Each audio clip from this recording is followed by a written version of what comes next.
Welcome to the Rich Idea Library. Our discussion today is the summary of Deep Work by Cal Newport. Chapter 4, Ritualizing Deep Work.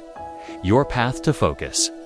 Engaging in deep work in a world that constantly pushes shallow work is a true challenge. We can significantly benefit from establishing rituals and routines that reduce the willpower needed to transition into unbroken concentration. 4 broad approaches can help you carve out time for deep work. Avoid shortcuts. They demand high willpower and are rarely sustainable. Choose any of these approaches or blend 2 or more to fit your lifestyle. Monastic, completely cutting yourself off from distractions, much like a monk in a monastery. Bimodal, alternating between living an everyday, engaged life and periods of monastic isolation. Rhythmic, setting a fixed time for deep work every single day, making it a habit. Journalistic, fitting deep work into your schedule whenever you can, like a journalist ready to write on deadline. A monastic philosophy grants you long, uninterrupted periods for work, allowing you to free yourself from minor concerns and postpone them until a task is complete. This radical approach might not suit everyone, especially those with daily or weekly obligations. However, if deadlines don't limit you, this philosophy can lead to a truly groundbreaking career. Consider the acclaimed cyberpunk author Neal Stevenson. He's famously difficult to reach, with no email address listed anywhere. Stevenson structures his life for long, consecutive, uninterrupted time chunks, which he deems essential for composing his complex novels, stating that constant interruptions would only yield a bunch of email messages. The bimodal approach allows you to focus intensely on deep work after you've had your time for distractions.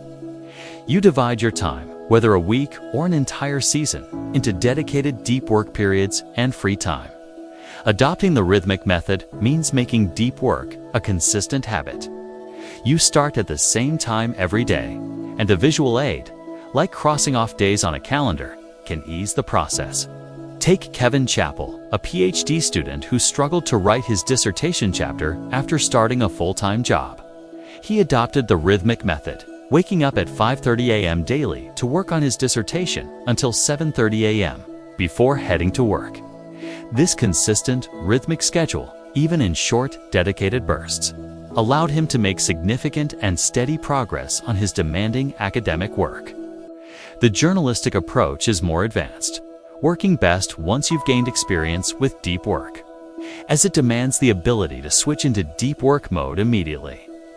But once you're adept at concentrating on demand, you can seize any available moment to work deeply.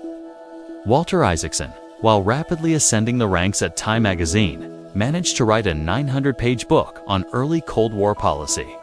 He achieved this by skillfully employing the journalistic approach, fitting deep work wherever he could into his schedule and switching into a deep work mode on a moment's notice.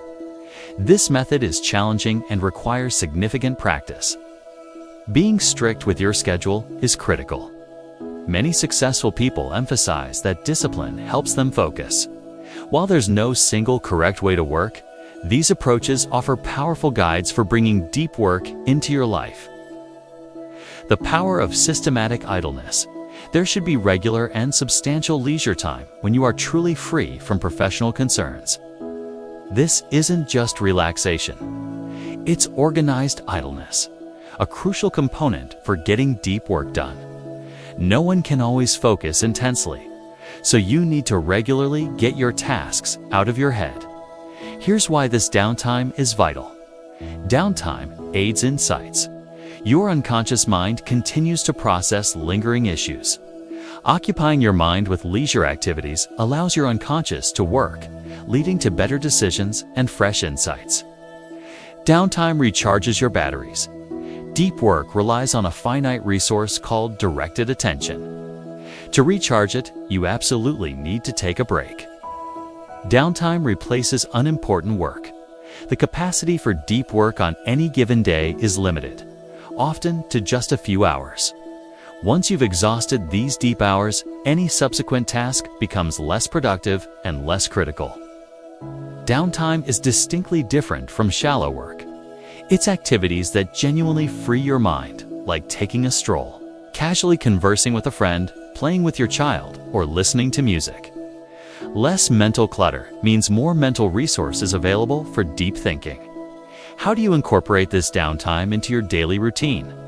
Adopt a shutdown ritual. When Cal Newport concludes his workday, he consciously shuts down all work issues until the next day. He doesn't check emails after dinner, stops planning for tomorrow's tasks, and allows no mental replays of conversations. As much as possible, he shuts down thinking completely. This disciplined approach allows him to rarely work on weekends and typically end his workdays by 5:30 p.m. Despite this, he has written many best-selling books, published numerous scientific papers, and won 2 competitive grants.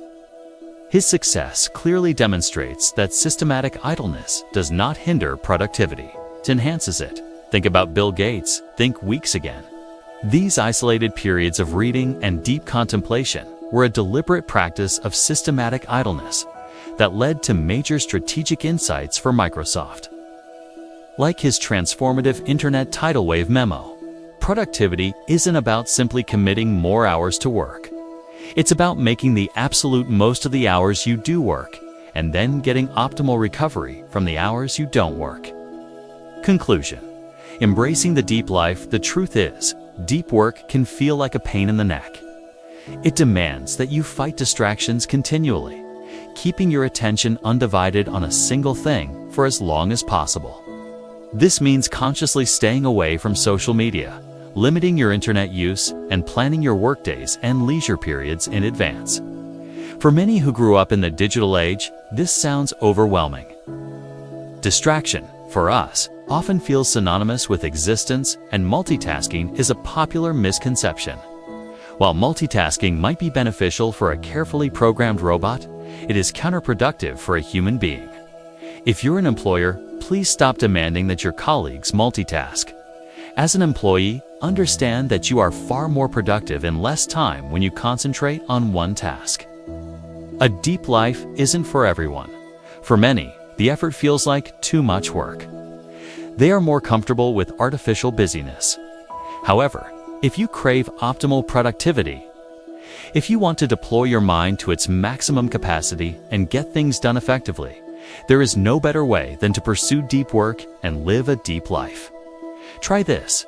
The next time you need to enter a deep mode, proactively shut down all your social media notifications. Make sure to fully complete your ongoing task before switching to the next one. Remember, attention residue from a semi-distracted state is counterproductive.